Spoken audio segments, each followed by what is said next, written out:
Greetings, Flesh Wound Horror freaks, and welcome to Flesh Wound Horror Live. I'm Flesh Wound Dan, and I am joined tonight by producer Todd. So Dan, did you say fuck our Patreons and fuck our listeners again? I'm getting into that. You got to introduce yourself first. Okay, well, I just want to get it out of the room. Damn it. Let's see if Dan says it. What's up, Kruger? How you doing tonight? What's up? And a shout out to our patrons.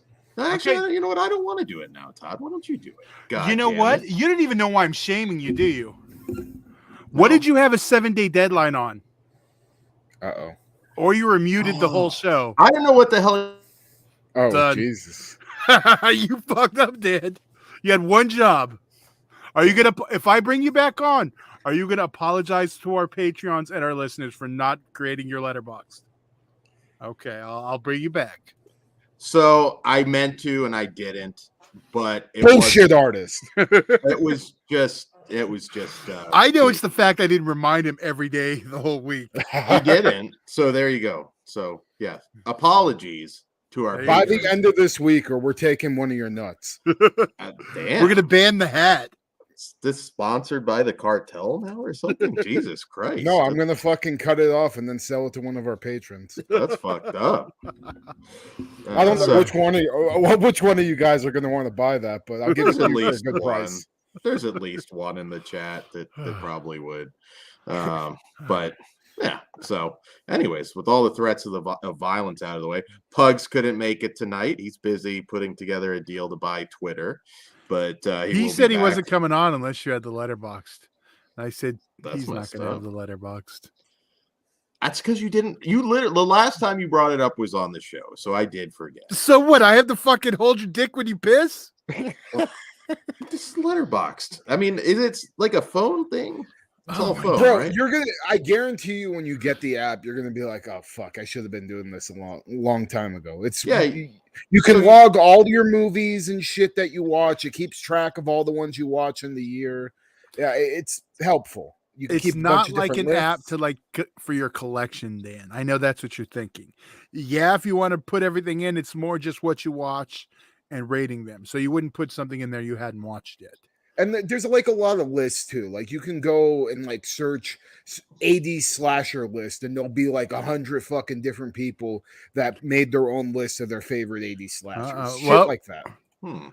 We have our first bid on Dan's nut. $13 from Pitt. Well, we had $1 from Ben Grimm before. I missed Ben. Sorry, you got up to 13.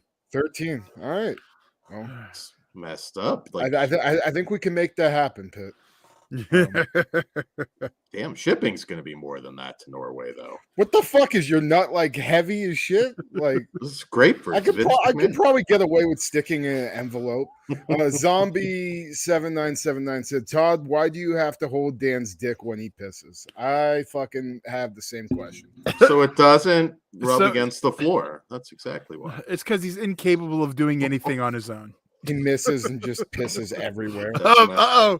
Ben Grimm, 1301. Oh shit! All right, well, Bob Barkered your ass. Man. We'll make sure to keep the eye on the track. Yeah, and by the end of the show, maybe we'll have a final offer. Who knows? Yes, but yes, Dan. Go ahead. Nut bidding aside, hello Ben, hello Mikey, hello Zombie, hello Pitt. Brian's in the chat, and Ben and anybody I missed that's not on purpose. So. It's not. I even mentioned the ones threatening to cut my nuts off. So come on. So Kruger, but those are bidders. Well, still, that's giving an incentive to cut my nut off. That's So, anyways, so as the bids come in, $14.30. I'll say for $20, I'll put it in a lava lamp. All right. Wow. I think that would melt. Just float up and down. I'll figure out a way to ghetto rig it. It'll be all right. But that sounds like a kill. You just gave away a good slasher kill. Somebody's dick or somebody's dick floating in a lava lamp. I don't think I've seen it. Amazing. That feels like Gutterballs territory. Yeah, it definitely does. All right. Feels like a chop top kill. It's the Yeah, nutsack yeah, I floating can in a see that. lava lamp. Dude, oh, see, now I'm picturing you just walking into the house and Chop Top has all these fucking lava lamps of various body parts fucking Oh, floating. Oh nutsack. my Yeah. god, that's so good. Damn. He's Well, gotten like messed up in his old age. There's your sequel right there. before we spend like an hour on cutting your nuts Yes. off and Yes. shit, what are we getting into tonight? Well, before that, okay. Yeah. See, I'm ahead of it, Todd. I know my shit. God I'll let damn go it. of it.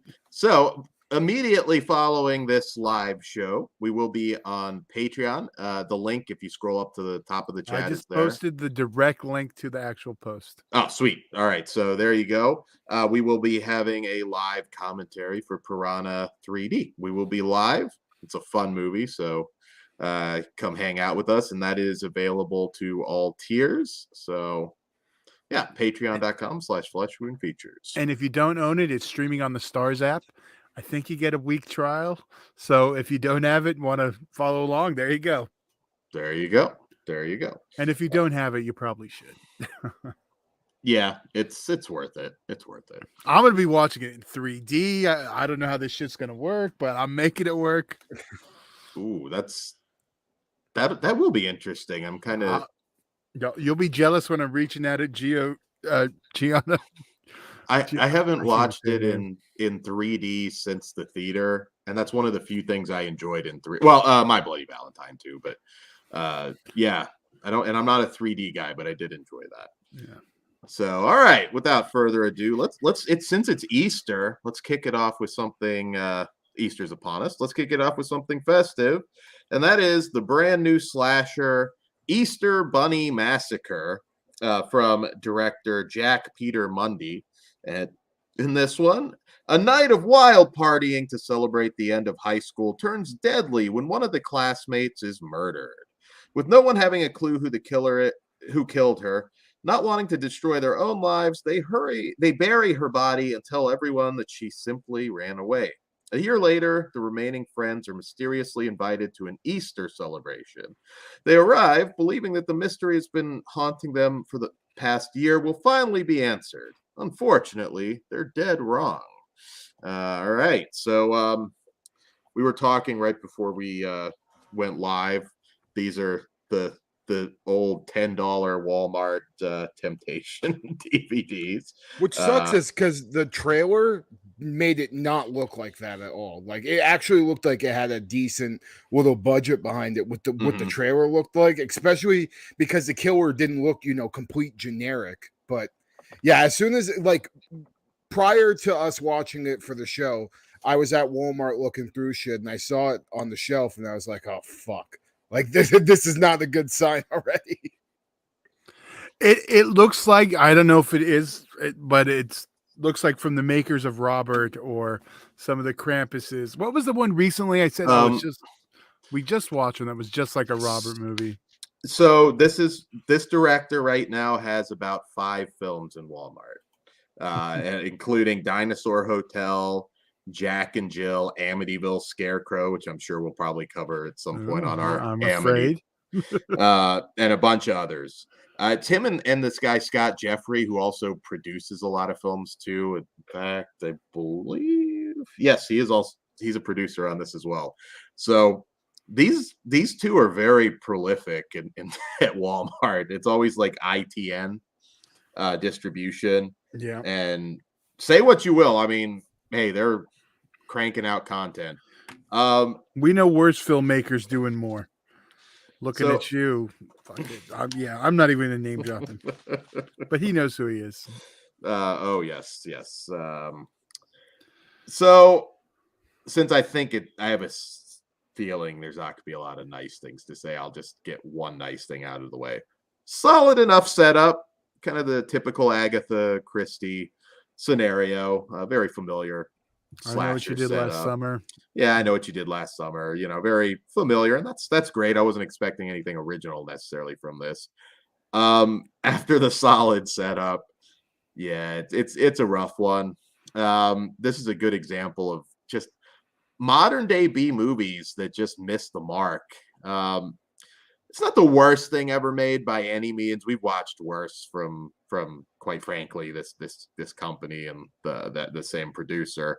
One issue I had, particularly some of the male actors in here, really rough accents. There were a few moments where I was having trouble understanding what they were saying. And the kills all bland Ugh. or off screen. What the fuck Kruger was up with the chocolate pudding kill? What the hell was that? I mean, maybe he's supposed to be like making them into a chocolate bun. I don't fucking know, man. I don't know what the fuck this movie was, to be honest with you. It was literally just a dude selling, and I was like, wait, is the gag that is it like the bunny shitting on him or something? What? Because I had to rewind it, and I was like, I don't get it. They just threw chocolate. Yeah, that was like the only. I think it was supposed to like maybe encase him in it, but they didn't like show the whole thing. It's just fucking stupid. And like, to be honest with you, that was the only kill in the whole fucking movie that was even remotely notable, and it was shit. Yeah, there was just bloodless stabbings, and the rest is all off screen. The killer looked cool. That's the thing that pissed me off. I saw this fucking trailer. I was like, all right, the acting's not going to be great, but at least the killer looks cool. If we get some good kills, I'll be happy, because we really do not have a Easter slasher that's good. They're all pretty fucking shitty. Looking at you, Pitt, Easter cruelty, I'm sure is going to blow them all fucking out of the water. And you don't really have a high bar to climb. So this, though, is the pinnacle of the worst of the fucking worst for me. I hated this fucking movie, man. Very, like, I can appreciate low budget efforts, but this was it was just like looking at a pile of shit. I'm sorry. Yeah, I couldn't, it was like a fucking living hell trying to get through this movie for me. I had to like stop and restart it like 3 fucking times just because these people suck. Like, these characters suck. The acting, is pretty questionable at times, to where like I just don't even want to be around these fucking people. So I'm waiting for this, killer to come in and take care of business, and then all the kills are lackluster too. There's a formula to make a movie this low budget work properly, but you need to have some creative kills, or just something there, and this had absolutely fucking nothing other than the killer that deserved better design wise, I guess. And the pacing too, like even when the shit hits the fan, then we got characters like locked in a closet, just endless dot. And again, some of the actors were passable, then some were really rough. I don't know. This one really needed some cheap gore. Look at what H.G. Lewis did. It doesn't always have to look good to be fun. It wouldn't need to be like super extravagant, but at least show what the fuck is happening, to the person, and or have one holy shit moment. It just it felt uncreative, uninspired, and just purely to be made to be on the shelf at fucking Walmart around Easter time. And the reveal too didn't make anything. It's fucking stupid. Yeah, it was just like, oh, okay, well, there wasn't some grand twist here that made me appreciate it. Yeah, Pitt, you've got no competition with Easter Bunny Massacre. This one, ooh. But Todd? yeah, what do you think, Todd? Yeah, well, I know this thing's been put over to the moon and back, but it is streaming on Tubi if you want to see this yourself. And I just posted the link in the chat. I'm sorry, don't watch it. It's my review. It's bad. Like I said, the setup, we've seen it before. Hell Night or Prom Night. I know what you did last summer. It's not worth your time at all. Not worth an hour or almost 90 minutes of your fucking time. Jesus Christ. I told Pugs, if you don't have time, skip that one. Kruger had already watched it before I told him. Yeah, unfortunately, I'd already pulled the trigger. Yeah, man. Just, but what was that other? We watched a fucking Easter slasher. What was it, last year or the year before? What was it? The Bunny Man Massacre or some shit like that? Yeah, that was yeah. I mean, it had Darcy from Last Drive-In in it, but other than that, that movie was garbage too. If you want, and you have to be in the mood for something goofy, and I think Todd would agree on this one. We did it forever ago. Beaster Day. Yeah. which is I would imagine is probably free on Tubi. I think as well. I've seen it. There's a little it's goofy stuff, but it's Yeah, fun. I'm pretty sure I've seen it. Yeah, Darian Kane even. What was that? What the fuck was the one you were talking about? It was like a bunny with a weird dick or some shit. Bunny, a killer thing. Yeah, that one I gotta check out. I'll probably watch that on Easter this Bunny, a killer thing is a good Easter watch. Yeah, I'll double it up with Passion of the Christ this Sunday. There you go. And before we put the nail in the coffin of this turd, I do have one other Easter suggestion. Yes, Ben Grimm, also the Jesus Bunny segment in holidays. Yeah, that's my favorite segment, actually. That is that movie. And if you want an Easter suggestion that recently came up on a podcast with Lauren Dixon, and you want to traumatize, because this is technically a kid's movie, I highly recommend. It inspired me to buy it. Watership Down. If you've not watched this, let's just say they don't make kid movies like this anymore. It's quite rough. So it's the rabies one, right? Yeah. It's been a long time since I've watched it. And I only saw it when I was maybe like 10, or I was pretty young. But I haven't ever rewatched it. I just remember it being fucked up. Yeah, there's like death and shit. To be fair, see, I know you've said this before about kids' movies not the same. This is rated PG, which in that era was not a kids' movie. Kids' movies then were rated G. There was no PG-13 in 78. This was more adult animation, not targeted to young kids. I'm trying to see what the rating, because actually it's PG. It absolutely is. At an era where all animated films were G. Another messed up one from the same director that is a PG-13 is Plague Dogs. That is a great film too. Yeah, it's always kind of been like not really adult animation, but it wasn't aimed at kids. It's not like something like a Return to Oz or something Wicked This Way Comes, or even a Black Cauldron. Mm. This is a little bit different. So this wasn't like made for children. It's still funny. Show it to any kids that you know, and just record the reactions because it'd be hilarious. But anyways, yeah, we got to rate this turd. Do we really? Yeah, we do. So I'm not at 0 because again, it's competently made. The killer looks good. It's just a chore to sit through, though. There's no reason to watch it. It gets 1 star from me. But let me ask you before Kruger, you go. Would it have made a difference if the original title was Easter Killing? Would that fare any better versus Easter Bunny Massacre? Which you expect the massacre? No. Okay.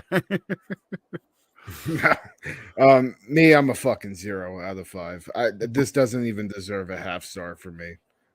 Just because like I said, I think it was just purely made to make it on the shelf at Walmart, and I could feel that in the creativity. Yeah, no, definitely. Dan would stay on air. This one absolutely needs tits. Thank you, Daniel Shine. It said it on the fucking thing. I'm sorry. You're right. I forget about that. Todd, what's your rating? I'm a 1. There you go. All right. So let's hope that we do better with the next one. Let's see. So our next film is a Korean film from director Oh Sung-kwan, and in this one, a serial killer ruthlessly hunts down a deaf woman and her mom through the streets of South Korea after she witnesses his brutal crime. And Dan, what's the name of the movie? Midnight. Sorry, did I not say Midnight? No, I did. Oh well, Midnight. There you go. So hold on. Kruger, you're trying to say something? Yeah, I was just gonna say I can go first on this. Absolutely, go for it. I just watching the trailer for this, I already had a feeling it was going to be really fucking good, especially seeing some familiar faces from the Squid Games. One of the girls that's the final girl in it in the Squid Game. She's in this as well as right? As well as the killer is the cop in the Squid Games. Sorry, I don't have their name on hand right now, but I already knew there was some strong actors going in, but holy shit, man, this movie is just like extremely well acted. I mean, one scene specifically where the deaf daughter is just, you know, pleading to the killer for her life. Like, I legit started to tear up. Like, I was like, holy fuck, like this performance is really, really fantastic. And the killer too, I mean, holy shit, man, that guy just was so fucking menacing. And just like when he was running at people like the T-1000 at motherfuckers, like that shit was terrifying. And this movie really doesn't have any blood or gore, really. I mean, there's a couple of scenes that have a little bit of blood, but you know, it's a serial killer movie where we don't see a lot of like hack and slashing, which usually I would be a little bit upset about that. But I didn't really miss it too much in this because it was just so damn well made. The sound design, soundtrack was fucking fantastic. Cinematography was amazing. The amount of tension certain scenes would just build up, like, you know, it had me at the edge of my seat throughout the whole thing. And I just didn't want anything to happen to this girl and her mom because I wanted to see them okay through the whole thing. And I really just was rooting for those characters more so than I find myself doing in a lot of movies. Usually I'm with the killer, but this time, man, I mean, this thing really, really blew me a fucking way. Granted, if it did have some gore and some blood in certain areas, I maybe could go higher with my rating. But this was definitely one of the best movies I've seen all fucking year. And I would be surprised if this doesn't make it on a lot of people's top tens. And it may make it on mine because I loved it so damn much. And my rating may not be as high as my review is, but I think I need to just watch it again to, you know, get my final thoughts on it. But yeah, I fucking love this damn thing. What about you, Todd, Dan, whoever? Go for it, Dan. Oh, all right, sweet. So yeah, I did want to say Wee Ha Jun. Hopefully I'm saying it right. That is the killer. Very good. He was also he starred in a film, I don't know if you guys watched it, called Gunjaim Haunted Asylum. Yes. Oh yeah, I have seen that. Yeah, he was a star of that, and he's been in a few other things, but obviously with Squid Games, yeah, that was his big. Probably going to see him in a lot now. And okay, so I'll get the bad out first because it's not that bad. It just might depend. It's a little lighter in tone compared to some like Korean serial killer movies. Yeah, no, I Saw the Devil. No, I was going to say I Saw the Devil, which I think is a fantastic movie. Yeah, it's everybody one of the best Korean movies ever. Another one I like quite a bit, and that I don't think as many people have seen, is Memoir of a Murderer, the Shin Yun Wang film, which is also really good. A little lighter. It's kind of like one long chase scene, and they keep things interesting. I liked, you know, because it's kind of in a way like a Korean take on Eyes of a Stranger, like done as more heavy an action film sort of. And I like the use of the sound sensors, I guess you call them, in certain scenes to sort of convey the danger. The cast is fantastic. I thought everybody did an amazing job. I've said it before, it's very rare that Korean films let me down. They're usually solid, if not spectacular. And this is no different. Now, there are some issues I could see people having. Certain moments and situations are pretty unrealistic and hard to swallow, quite frankly. Are you talking about the disguise thing? There's a few other moments. I don't think the disguise thing is that hard to follow, though. If you actually see how much of that mask covers his fucking face, you would not be able to tell who the fuck that is. Yeah, that's true. And it's also more of a trope than I've noticed in other Korean films, but the cops are unusually stupid. It could just be. Yeah, I mean, I feel like cops are portrayed stupid in a shit ton of stuff, though. Except for Last House on the Left, the most accurate portrayal of policemen ever. You want Martin Cove on the on the scene. He'll sweep the leg. Yeah, so I mean, like I said, nobody can ever accuse this movie of being boring. My God, it's some of the chase scenes are insanely suspenseful, and also the fact that they managed to pull that off where they're running like with these massive crowds. Yeah. And again, that there's parts there where again it feels like she might have had other ways to get out of this, and I could see some people yelling at their screen, but if you can go with it, it's certainly entertaining. What did you think, Todd? I don't consider this like an elite level Korean serial killer film, but it's First Zombie asked, "Is this dubbed?" Unfortunately, Dan was upset. It is No. not. It's only subtitled. yeah. All right. I'm just going to read Pugs because at this point, we're like the exact same review. So Pugs sent me his review. You're gonna make me correct that first because I always want it subtitled. Does he not? God damn it, Todd. You're right. I know. Dan. You're right, Dan. I am right. Continue. Okay. Loved everything about this movie. All the characters and the relationships between them are great. I felt anxious, waiting to see what would happen to the deaf daughter and mother. There definitely could have been more violence and gore, but with the story told here, all is forgiven by me. Truly outstanding for a first-time director. Stoked for more. I'll save his rating. So, but yeah, I'm 100% with Pugs. This isn't like, I know if you're going for like hardcore Korean horror, you're not getting that. But this is, I agree. This is edge of your seat, suspense. And I love that it's like all over the course of a night. Mm-hmm. It's just,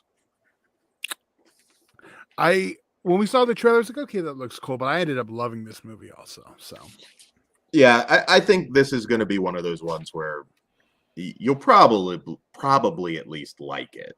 And I didn't have a big issue overlooking some of the logical stuff. It's there, but I don't know. I know you had a good time. The dub thing came up earlier. Since a lot is sign language, you do a lot of reading anyway. So yeah, that is true. Yeah. And I know this is out on, somebody had asked earlier, I don't know if that was you, Orc. It's on Region B Blu-ray from Eureka right now. I'm sure this is going to get picked up. Well, yeah, probably it just came ago or something. It just came out like a couple. I could have swore Raven Banner. Maybe I'm thinking someone else. I thought Raven Banner posted something about it. But I could be wrong. But yeah, man, just Korean actors are some of the absolute fucking best in the world, man. Oh, I mean, when they start crying and shit and start like getting sad, like, dude, I tear the fuck up almost every single fucking time. And this one was no different. I'm like, I'm fucking crying in this shit. What the fuck is going on? Pugs made also, this is when I talked to him. This wasn't in that post. So yeah, he wanted to make sure that speech at the end came up. Yeah. Oh my God. And I know why you thought Raven Banner, because it's epic. So dread. Oh, so there will be a Blu-ray. Cool. Yeah. But yeah, it came out April 1st, so it's only been 13 days. So give it a month before we get a Blu-ray. Sweet. Also, I think most people are familiar with this, but if you're not, the Vengeance trilogy is a must-watch. All three. All right. So we can go ahead and rate this one then. Kruger, what say you? I was tossed up between a 4.5 and a 4. I think I'm gonna give it a 4 for now, but that's not to say when I rewatch this that I won't be bumped up to a 4.5 out of 5. But for now, 4 out of 5 I think is respectable, especially without the gore and blood. Sweet. I'm at 3.5. I liked it a lot. I will be picking it up. How about you, Todd? I am a 5, and Pugs is a 5. And then he also said, "I'll see you in Disneyland." So that's the only phone-in review I got tonight. So he's got to pop in at the end and just do that at the very least. But all right. So yeah, check that one out. Let's see. We're 1-1 so far. So let's see how the next one fares. So our next film is is from director James Rich, and it is Follower. And in this film, a group of friends who recently graduated embark on a backpacking trip to the woods to celebrate their impending futures and the end of an era for their friendship. As they make their way up the trail, they slowly begin to suspect that they are being followed by a mysterious individual who, unknown to them, is tracking their every move and uploading the videos to a sinister forum where anonymous followers can dictate their fate. So, Follower. Does anybody have anything good to say? Because you can go first. I'll just say the trailer looked really fucking good. Like the trailer looked really goddamn interesting to me. But yeah, this movie it's a case of a movie that looked good in the trailer and just on when you got it on screen, it's dog shit. I was really, really disappointed, man. Especially because at the beginning of the movie, right, they do this thing where they're like, this is an interactive movie. Follow these certain social media accounts while you're watching the movie and like go on their page while you're watching it. They tell you to do this gimmick, and then you do the gimmick, and it's literally just the scenes from the fucking movie, just like in a different angle. The same exact, so it's fucking pointless to even go on these websites and look at this shit to begin with. Which I mean, the gimmick sounded really fucking cool to me, but then when you go on there, it's like this was a waste of fucking time. Thanks. Dan said the exact same thing about when Vivid started doing multi-angle porn. Just not a fan.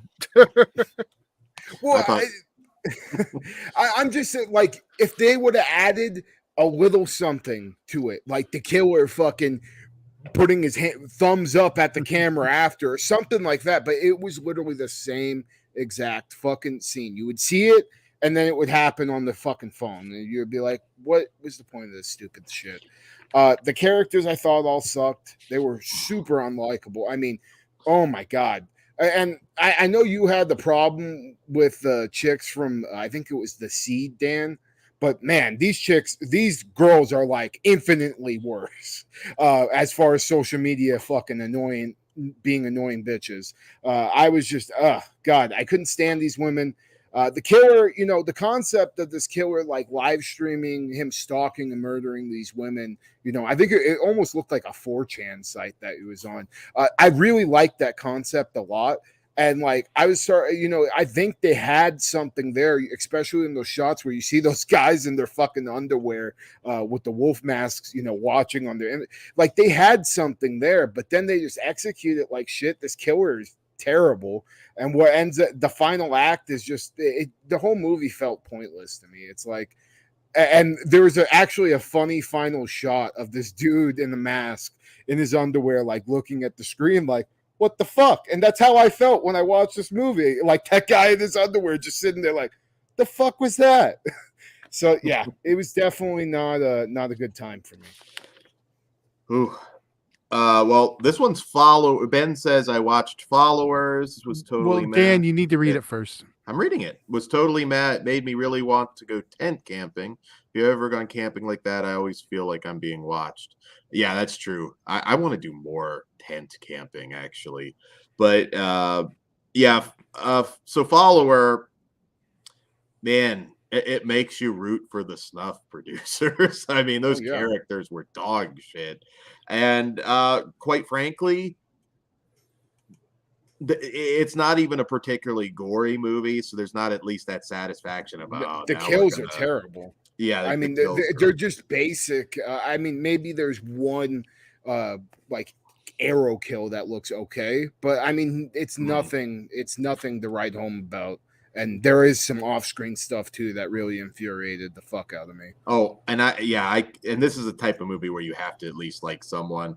Riley, the SJW girl, annoying as shit. Oh my god! Everybody annoying as shit, and they set it up that way. There's no suspense. There's no fun to be had. There are so many better movies with similar premises that Chaos should have just shown up and this would have been a 5-star movie. Just anything. And it's 62 minutes long and it's 60 minutes too long. I hated this thing. It just if you're bored during a 62-minute movie, there's something seriously wrong. Also, the whole maybe I missed something, but the whole interactive content thing at the beginning was bullshit because apparently, I mean, there's like a website, I guess. That No, what you're supposed to do, that's what I was talking about before. They're too technical for Dan. When- Don't try to explain them. You'll frustrate yourself. Yeah, just But if- you were supposed to fucking follow some people's Instagrams, and basically, like, when it told you to follow this account on screen, you were supposed to go and follow it on your phone.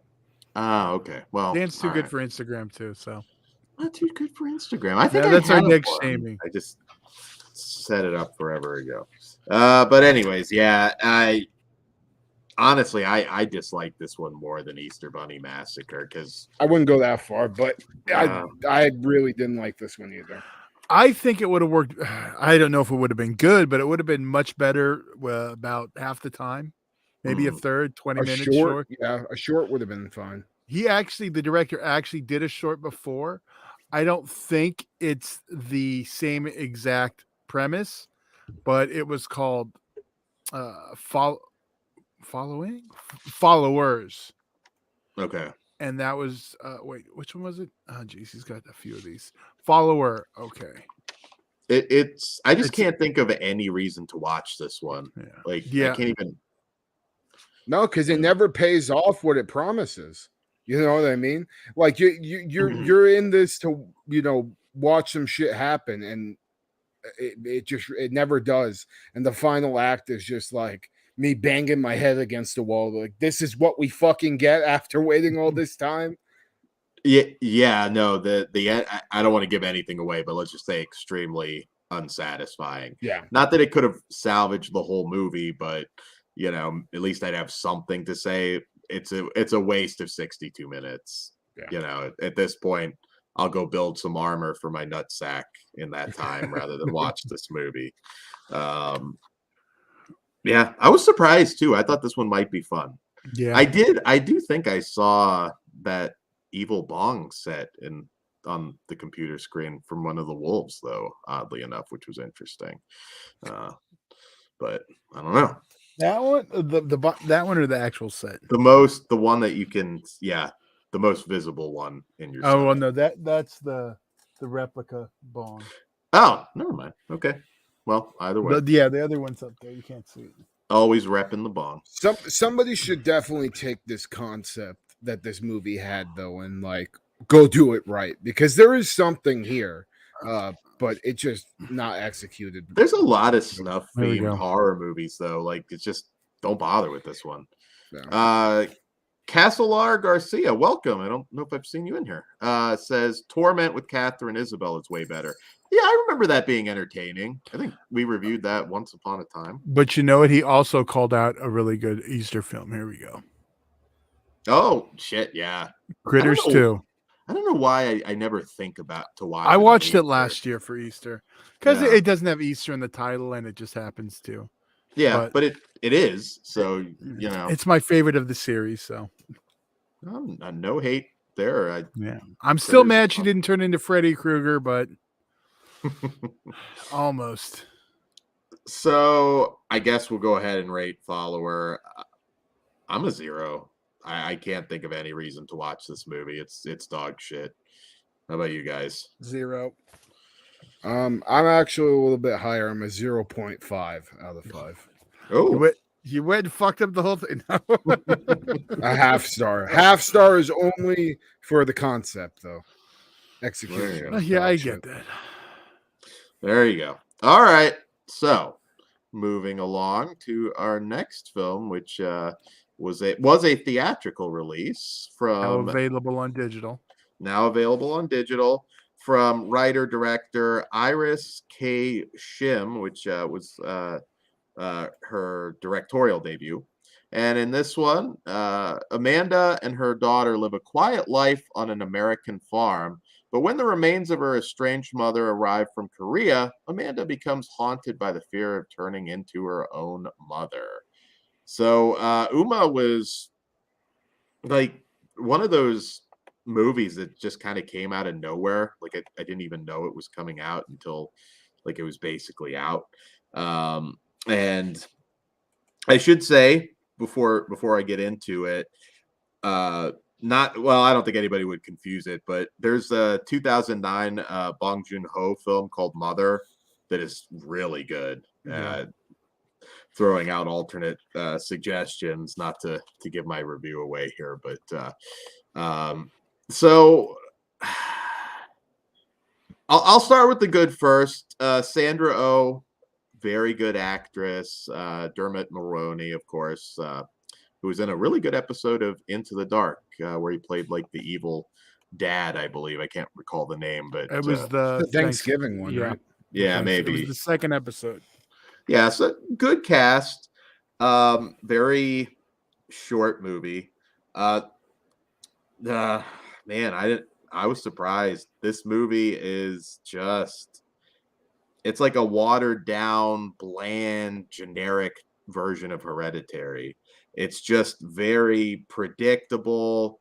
The ending, I mean, like, oh, I've seen that 10,000 times. From beginning to end, this one, I was actually excited for it, and I was too. Yeah, I I didn't like it at all. It's not horrible by any means, but this is just generic, bland. It doesn't do anything particularly great.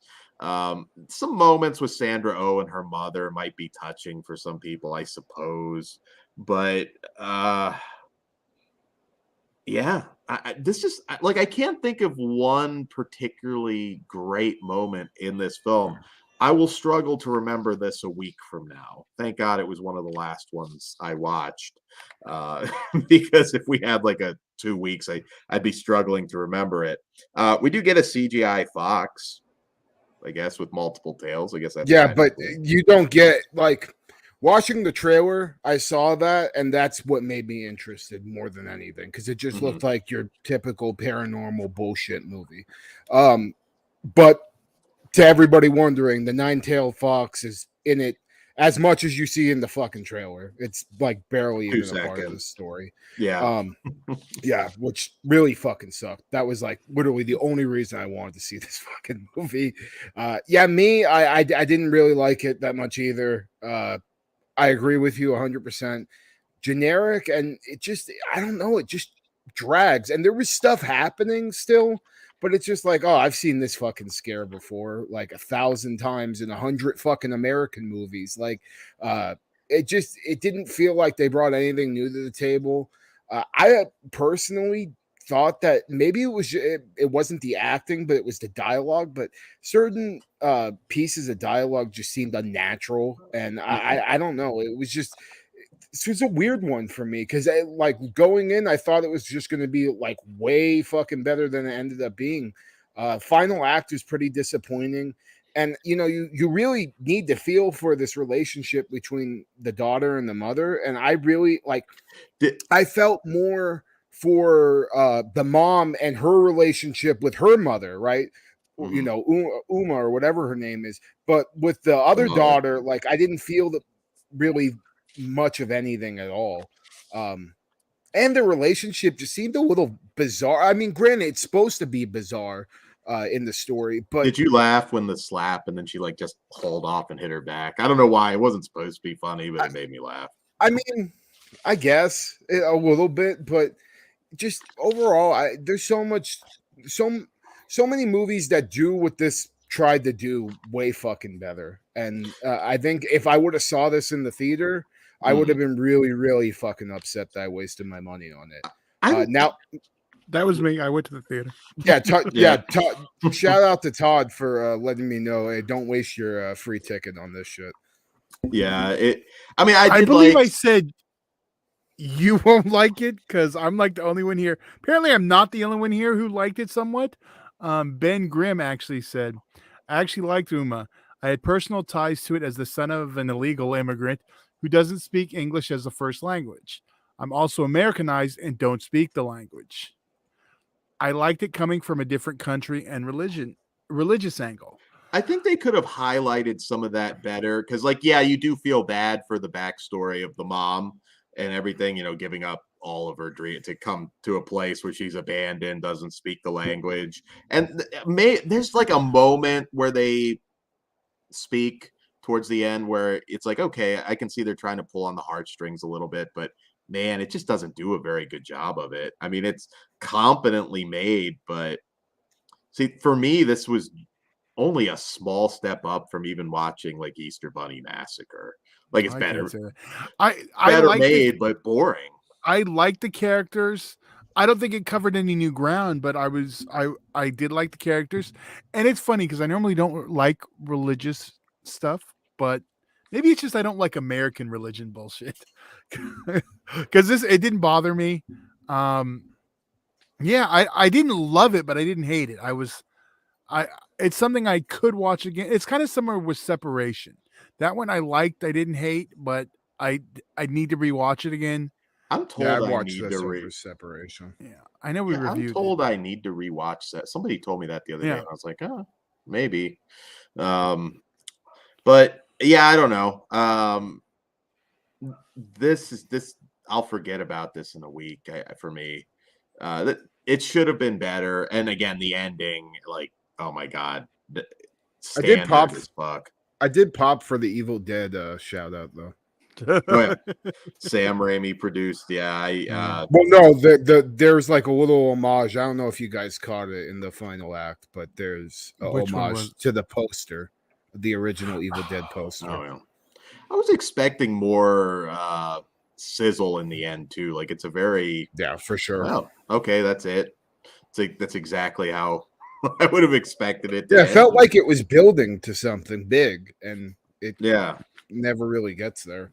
Yeah, maybe a little punch in even the final act, and I might have been a little more for it. Some of you might, I mean, Ben liked it. Some of you might like this one, but yeah, it didn't work for me. I will say this though. I'm glad. See, I went to the theaters to see it. Didn't pay the $20 rental to see it. So I think seeing it at the theater, I feel a little. If I had to pay $20, I might be a little bit more upset. Yeah, definitely. So yeah, I guess we can go ahead and rate this one. I'm a 2. Yeah, it's a little below average for me because it's just so been there, done that. I'm a 1.5 out of 5. I was going back and forth between 2.5 and 3. I'm going to stick with the 2.5. It's average for me. I mean, I didn't hate it. I like the characters. Yeah. So Ben likes Separation too. Okay. Yeah. So yeah, I didn't like that one really at all. Other than Twisty Troy, he's awesome. But so yeah, I mean, I think it's worth a watch if you want to check it out. Once it hits streaming, I'm not going to tell you to pay $20 to rent it. Don't pay $20. 100% don't pay $20. Yeah, it'll hit Peacock in like 45 days. And not even that now, I think. Should be sooner. We know it's Ghost House, not Universal. I don't know when it's hitting streaming and where. It'll happen. All right. So do we want to do our A24 film, or do we want to do our full moon coverage? Let's do next? full moon. Full moon? All right. That sounds good. So we are on now Curse of the Reanimator, correct? Well, I binged like everything, and I want to make sure. Them all. If you want me to go through the name of each part, because we're talking it as a whole, not just the part, Dan. Okay, cool. So I think the name I have down is the name for all of them, and I don't remember what Beyond the Resonator, I believe. Beyond the Resonator. There we go. Thank you. And we'll be talking all four parts, the complete feature. Yeah, it's confusing because they 4 or 5 separate. Like I think it was 4. You have like it's 5. Curse of Reanimator. Then you have it's a little. I want to rewatch all of these. It's back to back. It's less confusing when they just put out the fucking Blu-ray that has everything. It all on one cut. It's funny. I noticed they did something different on the Gingerweed Man on the full one. Instead of where they normally kind of like seamlessly put them together, this one you got like a smoke break. It makes sense for that. Uh, I thought that was funny. Yeah. So we might be talking in general a little bit about this, which is fine. So for those unfamiliar, with our previous coverage of this. This is kind of a full moon story that combines Reanimator and From Beyond into a big Lovecraftian cocktail. It's a nice companion piece to Reanimator and From Beyond. We talked about it before. Full Moon, there's certain things they can't pull off anymore, but luckily they do a pretty good job here. I really want to put over Josh Cole, who is really good as Herbert West. Yeah, he's awesome. Yeah. Like he's really good at playing Jeffrey Combs. Let's be real. Well, yeah, but I mean that's how you should fucking play Herbert West. Agree. God damn it. Yeah, he's awesome, and like definitely couldn't have asked for anybody to give a better performance because he's spot on. Yeah, he's really good. And overall, the cast as a whole is really good. Michael Parr is sort of the big name in here. Is Wallace, I believe his name is.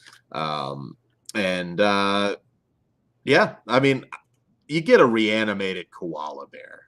Oh, dude, that shit, when it fucking opens up like the goddamn dog from The Thing, I screamed at the top of my lungs like a little girl. Like, I was so happy.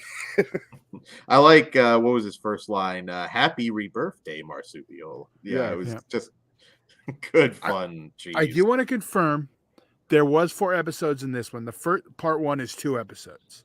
So part 1's 2, part 2 is 4. 6 episodes total, which they do actually have a complete series folder on section on fullmoon.com. Okay, I even have notes and it's confusing, so my bad. Well, because when we started this, it was on part 3, then 4, then 5, then 6. The first one is 1 and 2. So, yeah, I know it's confusing. Eventually, they'll put them up as part 1 and part 2, but right now it's his episodes. Yeah. So, I hope we get more in this universe. Oh yeah, which it certainly seems like there probably will be. How did this live up for you, Kruger? How it all ended? Man, well, just throughout the whole show, I just saw improvements from what we got with the Resonator. Like, the Resonator I liked a lot, but there were certain aspects to it that I was hoping there would be more like creatures and shit like that, and maybe a little bit more gore. And this totally, it does everything I wanted the Resonator to do, even better. And it all leads up to this fucking batshit awesome final episode, or final act, I guess, if you're watching it as a movie. And I was enthralled with just how fucking big of a scale that they actually accomplished on in that like little final part. It was for no money. Yeah, for no money. I was like, holy shit, like they're doing this shit like better than a lot of fucking people do Lovecraft. And like, granted, this isn't the Lovecraft that everybody's gonna love. This is much more like Stuart Gordon's Lovecraft movies. Yeah, that's important to say, because if you're a reader, this may not appeal to you as much. But if you love those movies, I think you're gonna love this, because it has the same spirit and the same heart, and just the various creatures we get, and not even just the creatures. There's little moments that throw homages to even Lovecraft movies that this isn't, trying to remake. There's a specific scene with what's her name, Cathagra. When she gets her like fucking face ripped back, that's straight out of Necronomicon, Book of the Dead. It's like shot for shot the same like exact effect. And there's little moments like that. Like I already brought the koala bear's face opening up like the dog from The Thing, and like there's little nuggets thrown. That's got to be merch. They've got to find a way to do the reanimated koala bear. Oh, yeah, like a fucking plush, but you have to have its head like. Charles Band's already working on it. Let's be real. Yeah. If it can make him money, I ain't even hating. But let me ask you guys this. If I would have told you 2-3 years ago that Charlie Band would pull off a reboot of Reanimator From Beyond that would be actually good, that you guys would like. Yeah, I'd say you're fucking nuts, because all the new full moon stuff that I've personally have seen, I haven't liked. See, for me, since the pandemic, everything they put out, except there was that one movie I did not really like, and I can't remember the name of it, but I will. I don't really like the pandemic movies, the Corona zombies and all that. That I'm not too harsh on those. I barely they're just funny little specials is how I look at those. Yeah, I rewatched them. Yeah. They're still fun. yeah, they're and dumb. I appreciated it. Like shit, anything new we were getting at that time. And I appreciate this as well. I really hope they continue with it because again, you can tell the budget. There's very limited locations, but they make it work. I'm sure there's no way I could pull off Lovecraft, or Stuart Gordon's Lovecraft on this kind of money. I know this is all shot in Cleveland now. Well, I was actually really shocked, like how many different little creatures we've got in this thing. Like probably double or triple the amount of creatures we had in the first Reanimator movie. So like I couldn't have asked for a better sequel to the Reanimator. And this really blew me away. We do need more. I'm hoping the continuation maybe dives into maybe like the Dagon story or something like that, play into the shadow over Innsmouth. They could do it with fish people for sure. Like you could do that for a budget, but or just something. Also tits looking at you, Easter Bunny Massacre. That's how you make it fun. I was very surprisingly happy with this, and I'll take all the Lovecraft I can find. Literally, like I have now at this point like 2 bookshelves of just Lovecraftian cosmic horror. I love it. Again, not going to be for everybody, but I think if you are a fan of the Stuart Gordon films, you will certainly appreciate this. And great casting again on Herbert West. Even if I had a budget, I would consider him. One thing I am pretty psyched about though is that I saw Joe Lynch post something a few days ago on Twitter, kind of hinting that he's going to be making a Lovecraft movie. He posted a picture saying Miskatonic University, blah blah, and that has me extra interested because Barbara Crampton and Jeffrey Combs are fucking shooting somewhere right now together on a movie. Mm-hmm. So I'm wondering if Mr. Joe Lynch is not going to pull a old school Lovecraft, nostalgia fest for us. Which would be awesome. More Lovecraft. I'm fucking, I'm happy. There's something I'm not allowed to say, so I'm not going to publicly. I think I told you, and if not, I'll tell you off air. But I think Lovecraft fans are going to be very happy in the coming couple of years. Let's put it that way. And I hope within the next couple of years we will also get more of this because, hey, if they can still pull it, they can't pull off Puppet Master anymore. So, hey, let's roll with this, and I'm perfectly happy. Dude, just as long as we get Cthulhu by the end, by the time we see the end, I need Cthulhu because we got a little glimpse of what he's gonna, he may look like in the series, and I actually really like it a lot. So I want to see that on screen. Go old school with it. Pull out the stop motion Cthulhu at the end of this fucking series at some point. But Todd, did you go? I can't even remember. I don't remember either at this point. I mean, you guys said it all. I mean, yeah, I love this. I love the new stuff coming out from Full Moon. There was one I can't remember. Ben Grimm mentioned Don't Let Her In, Cass-X, and Ouija's. Mm-hmm. Yeah, but there's one more, and I can't remember. It was like the one from the post-pandemic that wasn't good. It was just a chick wandering around like half naked and like getting haunted, I think it was. So if anyone remembers what the hell I'm talking about, because I can't find it. Let Me In. No, Let Me In was good, but it has a title very similar to that. Very similar to Let Me In. Or Don't Let Me In or something like that. I know what you're talking about. Yeah. It was fine. It wasn't quite as good. Not as if no, you're thinking of Let Me In. Oh, okay. Oh shit. No, okay. there's a different one. That one was I would actually remember entertaining. Naked Ghosts.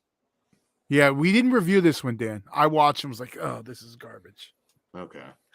So yeah, no. We reviewed the other one. Naked Ghosts probably still sells me though, but you can watch the first 10 minutes, see her naked and be done. Give yourself 2 minutes time. I'll make the best of the 2 minutes. Let the wrong one in. Wait, is that the one? That's what I'm thinking, and I think I saw it. No, that Let Me In is the one you're talking about. Let the Wrong One In is something that just came out, I thought. Yeah, which is not Full Moon, so I'm a little confused. Okay, then maybe it has a title like that though.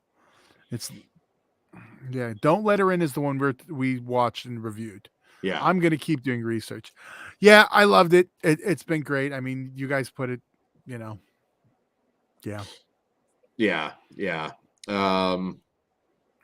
So all right, I guess we'll go ahead and rate it. So I mean, by Full Moon standards, and I've always said this, like for me, it's maybe arguably the height of Full Moon was kind of like the late '90s when we were getting like Head of the Family and Hideous and Sideshow and like all of those films that just the Blood Dolls. I can't leave out Blood Dolls that were just awesome. And at a time when I needed a break from the sanitized, safe horror of the late '90s.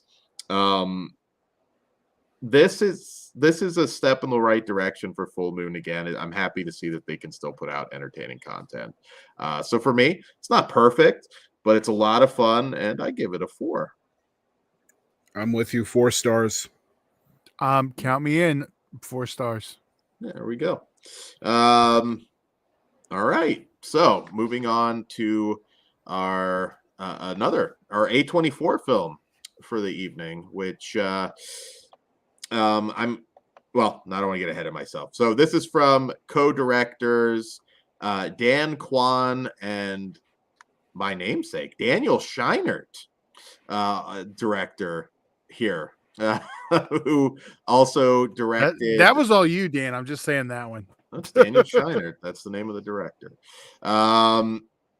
Believe it or not, I was asked like a few times when we first kind of started on YouTube if that was me, which I thought was funny. I should have lied and just rolled with it, but it is not me.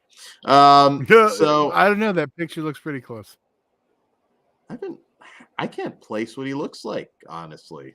Watched all his movies, but well, I will Google him. Do I look like him too? I don't know, maybe. You can look on when we're done. All right, I'll look when we're done. So anyways, the Everything Everywhere All at Once is the film. And in this one, an aging Chinese immigrant is swept up in an insane adventure where she alone can save the world by exploring other universes, connecting with the lives she could have led.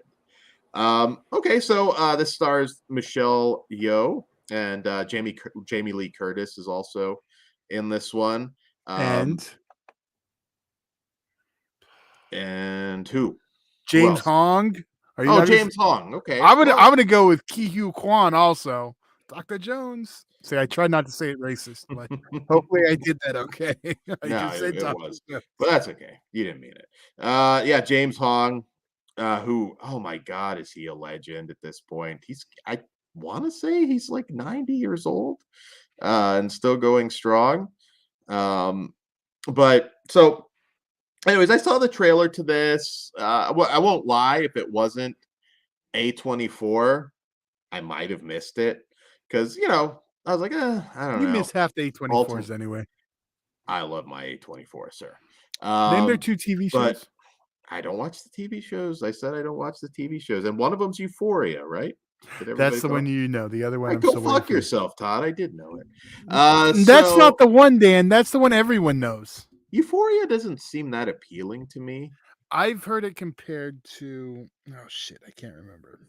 I mean, I'm sure it's well done, but I don't know. I think I looked it up and I was like, I don't know if this is like a long-term journey I want to take or not.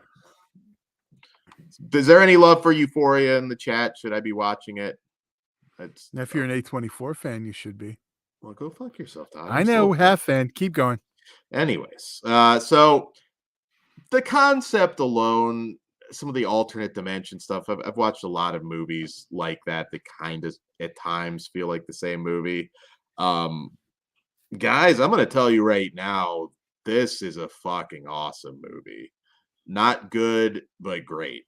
I was shocked. I was gonna hit you in the face if you said anything else. No, dude. Like, I sat down. I've always really enjoyed Michelle Yeoh in general, and I've seen her in a lot lately. She's on Star Trek Discovery and popping up in Last Christmas was a Christmas movie she did a few years ago. And I'm always just a big fan. She's been kind of branching out. She's not just the action star anymore. She's getting a little older. It's time to come out of that. She looks great. Yeah. She looks the same. I'm down for whatever she does. Touching, funny, weird. Still very much an A24 film. Very weird. But this takes you on an emotional journey. And I was surprised. Laughed my ass off. Tugs at the heartstrings too. There's a lot going on here about family and I was shocked. This might be the biggest surprise of the year for me so far. Not that I thought this movie was going to suck. I thought it'd be perfectly enjoyable, but this is easily one of my top movies of the year so far. I don't know if I can't say it takes out The Wasteland for me yet, but maybe my favorite non-horror movie, come to think of it. I don't know about you, Todd, but I mean, I was amazed. This is one I was really looking forward to, and I kind of got that vibe because you know me, I tend to favor the non-horror A24 stuff to the actual horror A24 stuff. Yeah, that's true. Yeah, I know you've said that. And I love this one. This is, see, if I say it's the best A24 film this year, I've already kind of explained that with what I just said. But it is one of the best films of the year. I think I was the right place in my life for this movie. It was there's stuff that's relatable, and it's just visually, it's a great film. I'm really glad we got to see Short Round back on the big screen, who actually he retired from acting until he saw Crazy Rich Asians and something, and it just made him want to do it again, and that's where we got, he got this, and I'm glad to see him back. Yeah. And and the funny thing is, we get butt plugs that are used in a fight scene. So it's not like this is not highbrow necessarily. I really hope the people that maybe view A24 in a negative light don't let previous experiences keep you away from this one. Or just go see a movie if it looks good. Who gives a shit who puts it out? I mean, Dan's seen everything Blumhouse has ever put on television, but he can't watch all the A24 stuff. Because you make me. So I'm just going to say Dan says Blumhouse is better. Officially, Blumhouse, Dan watches all the TV. You make me for the show. I don't make you. I don't make anyone watch anything. I'm going to Kruger have to watch this? No. I'm going to veto there you go. House of Bloom this year. Because goddamn that. But no, okay, back to the movie. Sorry. I just back to the movie. Yeah, I love this. This is not going to be the film for our, everyone in our audience. I'll say that right now. You might be surprised though. This could be the one you want to take a shot. I'm telling them they're not all going to like it. Okay. I know you're trying to say that, but I don't want people giving me shit. You said we'd like it anyway, fucker. No, you might not like it. So maybe. But not.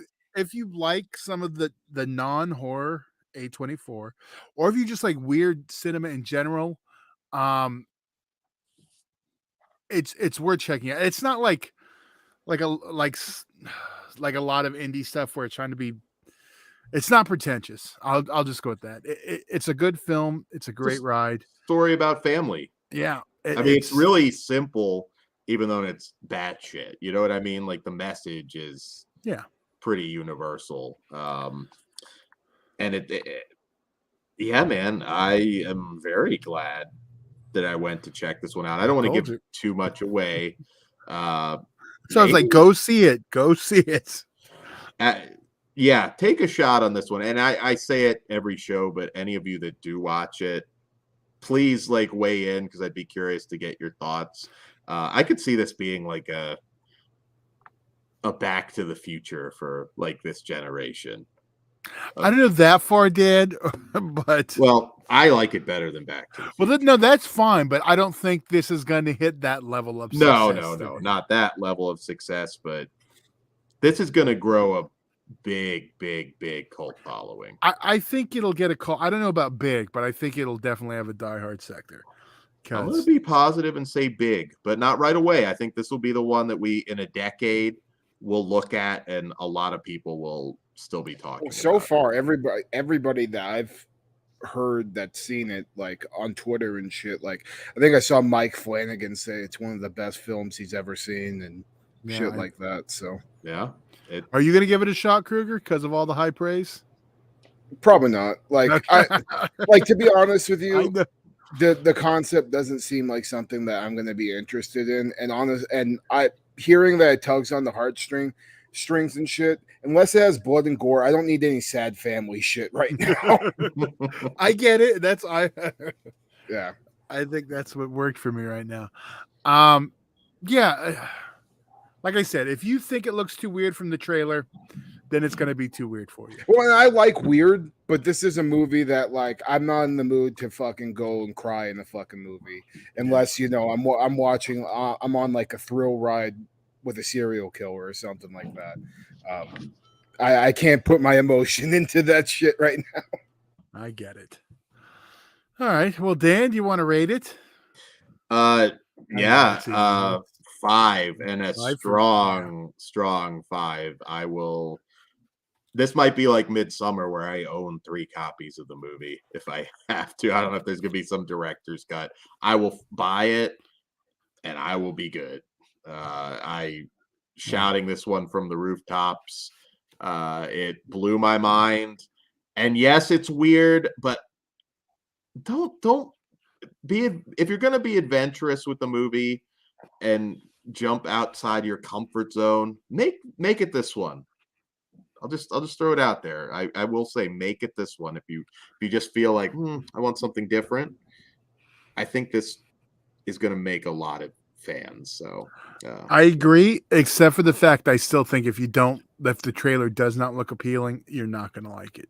If you're kind of on it, I'd check it out. I was kind of on the trailer though. I mean, I wasn't like, oh my God, I must see this immediately. No, I was, but I was annoyed. It came out. It didn't come out wide at first. The movie's literally called Everything Everywhere All at Once, and it wasn't everywhere all at once. God damn it! I had to wait 3 weeks to see it. So and the cat, everybody, and James Hong. You said you wanted to see it because of the cast, so there was enough that you. Yeah. I wasn't. I mean. Yeah, I mean, this could have been one though that I got busy and I didn't immediately go out to see.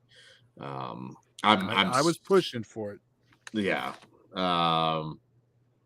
So yeah, anybody that sees this, please weigh in the comments. That helps us too. So if you've got like thoughts, maybe you're not watching us live, I want to hear your opinion. I will respond to them all, even if you didn't like the movie, because it's a lot to dissect here. That's messed up. Maybe I'll give him a prize if they hate on Dan's hat. That's messed up. You're doing giveaways to shit talk Dan. That's messed up. I didn't have to give anything away. Yeah. I really hope I want to talk to more people about it at this point. And I haven't looked at box office. I don't know how it's doing. It's a smaller A24 film, so I mean it started small. Mm-hmm. Looks like we're up to about 9 million. Okay, well, probably can't expect much more. You guys think an Oscar candidate?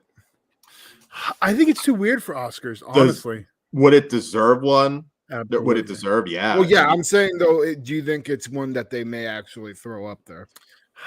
Stranger if they things cam hard, happened, but is this an Academy movie? No. Is this something they typically go for? No. Do I think they will?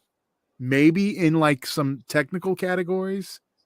But I could see like a Michelle Yeoh never nominated. Yeah, that's what And- I'm saying. like she might, but I don't see.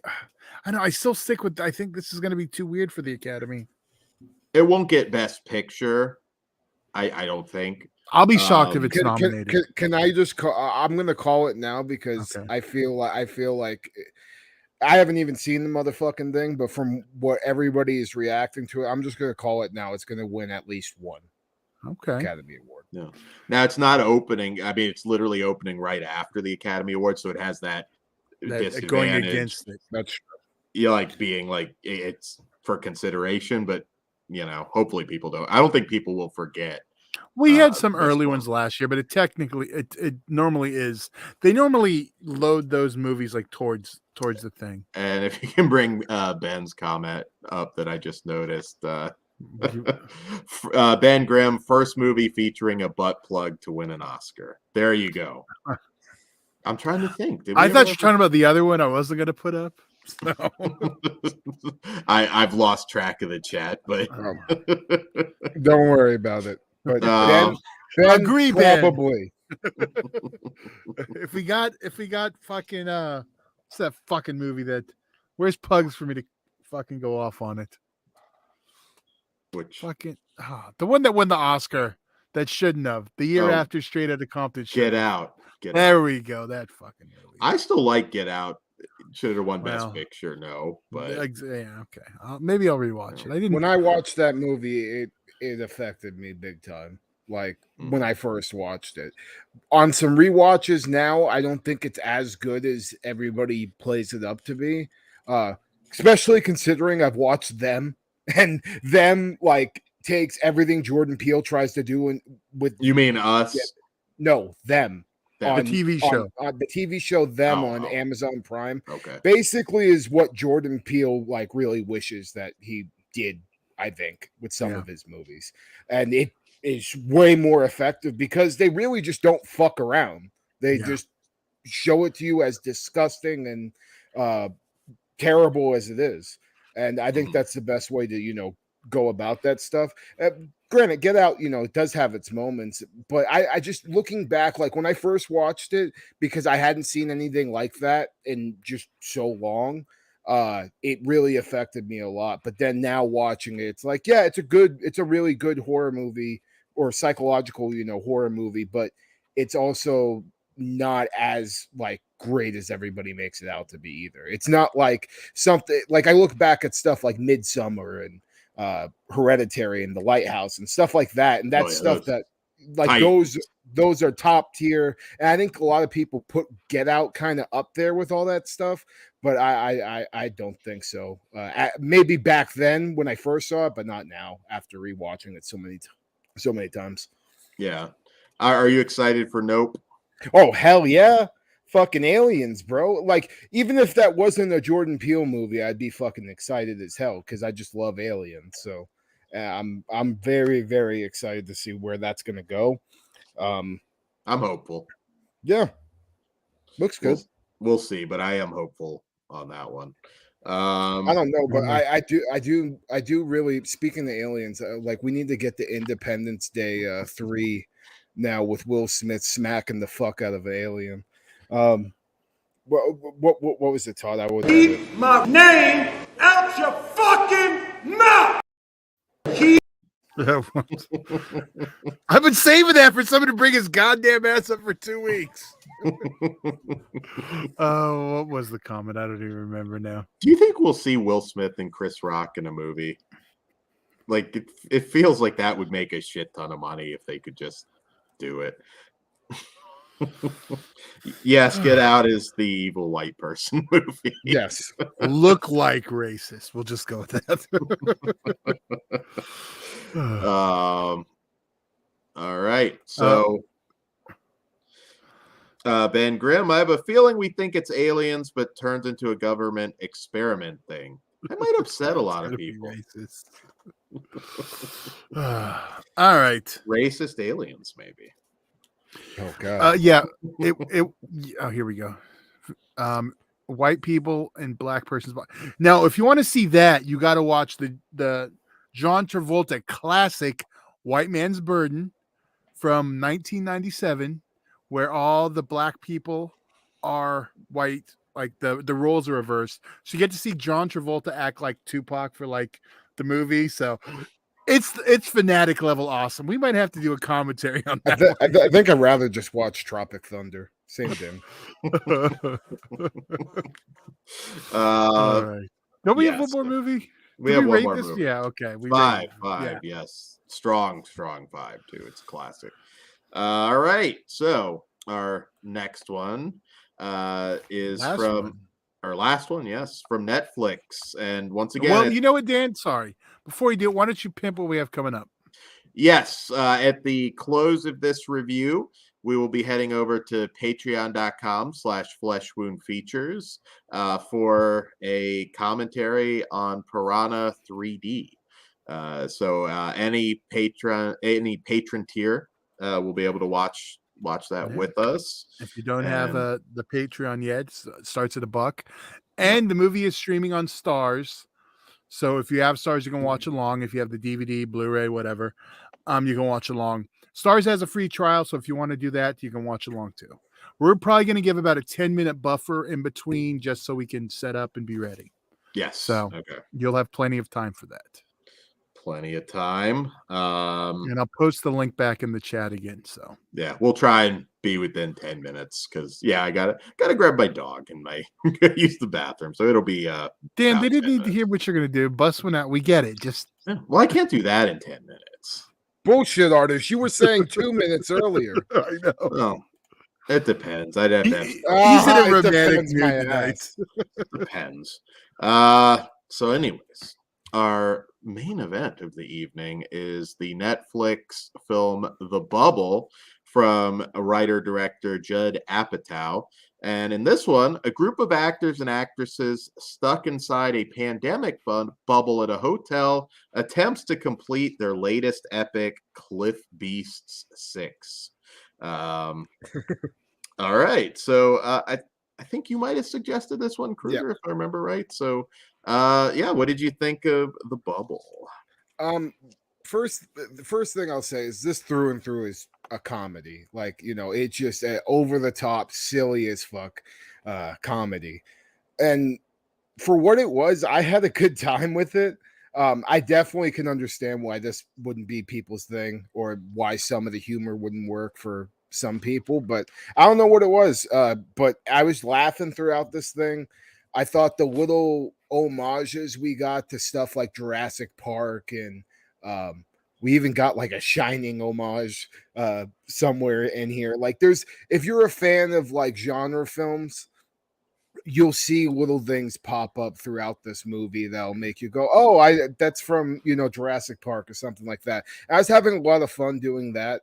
I think the whole concept of, this team of actors that have been now in 6 of these shitty dinosaur movies to the point where they have ran out of all ideas and are now on like the most ridiculous sequel of all time.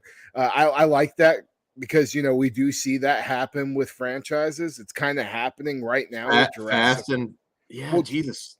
Jurassic World even. I mean, it's really it's been happening in film for a while. So I like the satire in that and the fact that the actors too having to deal with the COVID restrictions. I thought all that, it was really fucking funny. Like when that what's his name? I forgot. He plays the guy with the accent in the movie. Mandalorian dude, Pedro Pascal. Yeah, when he's like freaking out because he hasn't had sex in like I don't know how long, and he's ready to fuck the one dude that's bringing him his food. Like shit like that was just really, really hilarious. No, thank you. Yeah, like, well, and eventually that guy was down too. He wanted to toss his salad, but yeah, man, this was it was a lot of fucking fun. There's a turning point in this movie though. Excuse me. Where like it goes from all right, this has been a silly comedy to we're going all the way with ridiculousness. I think that's going to turn some people off, but overall, I had a good time with it, and I could see myself watching it again. And especially, just watching it with people that grew up, watching a Jurassic Park and kaiju movies and stupid dinosaur movies and stuff like that. You're gonna have a good time. My favorite line, maybe my favorite line, was from David Duchovny. I'm sorry I skipped your mom's funeral to go to the People's Choice Awards. Yeah, right. I thought that. Yeah, I love Duchovny. So I'm always down. It broke my heart to see him in that Craft sequel, but yeah, man, Hey, Californication is easily top 10 all time. Oh my god, yes, I know. I bought it on digital to rewatch. I haven't done it yet though, but yeah. Sometimes it's too relatable. Californication is so goddamn good. If you haven't watched that show, watch Californication. It opens up with the first scene in the pilot is Duchovny getting a blowjob from a nun. So how can you go wrong with Californication? Yeah, I had a good time with this one. It's too fucking long, which is kind of a theme. Yeah. That's an Apatow thing. Yeah. Like there's like the extended cut of 40-year-old version, which adds 20 more minutes. Can we just keep it? It's already over 2 hours. I don't need that much more. Yeah. I will say though, I didn't feel the length on this one, and I usually would, especially it's a straight up comedy, so I don't usually watch these types of movies, but I didn't really feel the length. I think just because so much happened in like that third act, there was a lot going on. It didn't really slow down. Yeah. So yeah, like I knew it was long, but I didn't really feel the length either, because Apatow always, I don't know, never 90 minutes. Yeah, never 90 minutes. This one's not as long as some of his movies, but this didn't warrant the length. It's a funny movie. Again, it's just the story didn't warrant, an hour and 50 minutes or whatever it was. But I mean, man, Karen Gillan, of course, who's in fucking everything nowadays. Look up, Dan. Kate McKinnon. Apologize here. I'm having some technical. Ben Grimm said I watched it earlier and left to go get food, came back and was like, this movie is still on. So he's agreeing it was kind of long. It is kind of long. Do you guys see me okay? Yeah. Yeah. Good. All right. I disappeared for a minute. I don't know what that was. Okay. Yeah. Kate McKinnon's hilarious. Pedro Pascal, like I'm not into the Star Wars shit, but I love Pedro Pascal, and he kills in pretty much everything. Another movie that comes out next week, he's awesome in. So, oh, okay, yeah, you saw it early. Yes, I haven't said a word. So, yeah, no, this one, it's just the length. Like you could easily drop 15 minutes. Oh, when Leslie, not minor spoiler, but when the fingers get blown off. That was fucking funny. It comes out of nowhere, and it's Yeah, that was the turning point. I said, like, once we got to that, I was like, oh, we're ready for a fucking ride now. Like, this movie does not give a shit. Like, we even got a kung fu fight scene at the end too. I'm like, oh my god. Duchovny probably had the best lines. Like, I need you to stop being Benjamin Cumberbatch. He always does, but it's his delivery, so he could say anything and it would work. Oh yeah, man. I remember when X-Files first debuted and watching it like back to back with The Adventures of Briscoe County Jr. I watched half. Oh man, I love the Company, but I've never watched the X-Files regularly. There's some fantastic standalone horror episodes. Yeah, I haven't seen really much. I've seen like a few because I think my dad had one of the VHSs. So I watched that a couple of times, but I haven't seen every single episode, and not a lot of the big ones. Like, what the fuck is the one Home that everybody talks about? The one they played once, the banned one, because people were banned because people were like freaking the fuck out because it got under their skin so bad. The origin of that episode is from a Charlie Chaplin story. Actually, if you Google it, I'll let you guys, the story is like very creepy. And do you know what the other controversial episode was? There's a few. Well, there's one other one that's always funny. It's the Cops one, where it's shot like an episode of Cops. It's all like done as Cops. Oh, that's badass. So people who thought they were watching Cops and got confused. Oh, that's fucking sick. I need to see that. That sounds really dope. I have to check what episode it was. But honestly, X-Files is a good ride but I would also say Millennium, which is a kind of sort of spin-off show. It is, and it ties in at the end of Millennium too. But Millennium with Lance Henriksen, that and Carnival, two of the best short-lived series that were I almost ever started made. Watching Carnival the other day. Oh, Carnival! I need to watch it. When that got canceled, I was just son of a bitch. That was so good. If anyone wants to watch X-Cops, that's the name of the episode, X-Cops instead of X-Files. That's hilarious. Season 7, episode 12. That's the name of Guar's other band. Oh, is it? Yeah. In the chat, Jamie is saying she would fuck David Duchovny. There you go, Jamie. That's awesome. I would fuck Gillian Anderson. So there you go. No one was asking, but I know. Anyways, damn it, it's told Duchovny yes. We'll just go with that. That's messed up. It's messed up. Todd, did you go? I don't remember. I love this movie too. So. Oh, you had fun? All right, good. Yeah, it was. I figured this was your guys' type of humor when I was watching it too. I was like, they're gonna be laughing like I am. Yeah, it was a good time. Fred Armistead's another one. Yeah. And I just love, already, I mean, we've talked about like movies about filmmaking are always great. Yeah. Mm-hmm. And this one, like, it was very specific. Now, is this going to be like something you're going to look back on in like a decade when people have forgotten about quarantine? Or either that or they'll rediscover it when we're on a new quarantine. You have to be in a goofy mood. No, I don't mean that part. I just mean that the whole quarantine and COVID thing kind of sets it exactly where it is. It's not evergreen. I don't think any of us will forget, though. Well, no, but that time. Again, we won't, but a generation after won't. Sure. Yeah, it'll be weird. Just so, like people know the word Columbine, but they don't necessarily know what it is. Like if you ask a young person. No, it's true. Yeah, over 20 years now. All right, let's go ahead and rate it. What say you, Kruger? I was tossed up between a 3 and a 3.5. I think for the length, even though I didn't feel it, it could have been tightened up a little bit. And there is a couple of moments that I was a little iffy on, but 3 out of 5 I think is respectable for this. Sweet. I'm a 3.5 too. Yeah, I laughed quite a bit. So what else can you expect? Just trim it, Apatow. 90 minutes. I just want to see him do a fucking 90-minute. Well, we know he's not going to cut out his wife or his daughter. Yeah, that's true. He did have his daughter's actually a TikTok star too. Is she really? Yeah. Todd, what about you?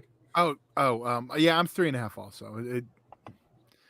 It is it's a fun one. I'd watch it again. 3.5. Yeah. I think what I will come back for is the stupid shit with the guys playing the dinosaurs, the dudes in the fucking suit. Like that shit is so goofy that that's how filmmaking is now. And to see them up there, roaring at the fucking cast and shit is. And I like the way they cut it from roaring at the cast to the model just talking, like a human. It's pretty cool. Some cool looking dinosaur dragon things too. Yeah. So, yeah.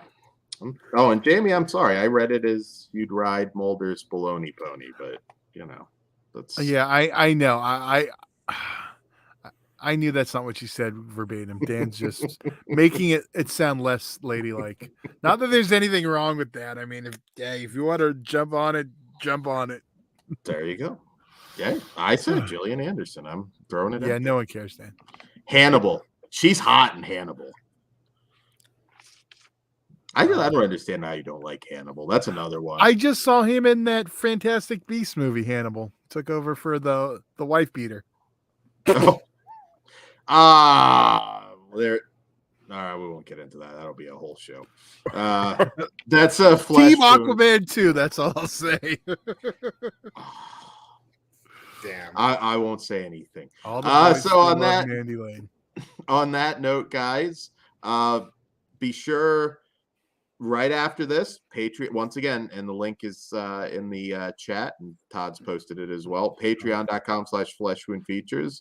All patron tiers will be able to watch along for Piranha 3D with us. Also, tomorrow, catch me on S'mores Indoors. We've got another big tournament show coming on there. And yeah, I think that's all I've got. Thanks for hanging out with us, and thank you for those of you who continue to hang out with us. I think Todd's gonna have some special cookies, so it'll be a fun one. Yeah, our commentaries on Patreon are a little more raw. So Piranha 3D, I'm sure will bring out the beast in all of us. As long as Dan does not literally bring out his beast in any of the scenes, we're good. Yes. Kelly Brock is not a bad looking woman. Absolutely. So yeah, that's all we got. Good night, guys, and we will see you here next time. And about 10 minutes on Patreon. Good night. Stay sick, motherfuckers.